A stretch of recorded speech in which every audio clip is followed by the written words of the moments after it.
তত্ত্বাবধায়ক সরকার ব্যবস্থা বহাল করার বিষয়ে সবাই একমত। বদিউল আলম মজুমদার। সিএসি ও 4 কমিশনার শপথ নিলেন আজ।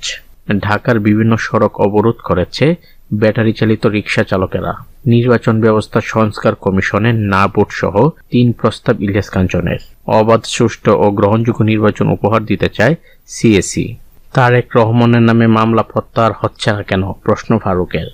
শিক্ষার্থীর মৃত্যু, ঢাকা ন্যাশনাল মেডিকেলের প্রধান ফটক ভাঙচুর। মিথ্যা মামলাকারীদের বিরুদ্ধে বড় ধরনের ব্যবস্থা, স্বরাষ্ট্র উপদেষ্টা। নুহাসের সিনেমার 50 লাখ টাকা বরাদ্দ বাতিল। মিনা ফারাকে জামায়াত আমিরের ফোন কল। মহাসড়ক অবরোধ করে চাকরিচ্যুত ব্যাংক কর্মকর্তা কর্মচারীদের বিক্ষোভ। উচ্চ শুল্কে বেসামাল খেজুরের বাজার, 5 বছরে দাম বেড়েছে 8 গুণ। পাওনা দেয়নি অস্ট্রেলিয়ান কোম্পানি, চাকরি নিয়ে সংখ্যা 23 পোশাক কারখানায়। তাপমাত্রা কমার আভাস। শক্তভাবে মাঠে থাকতে হবে, আব্দুস সালাম।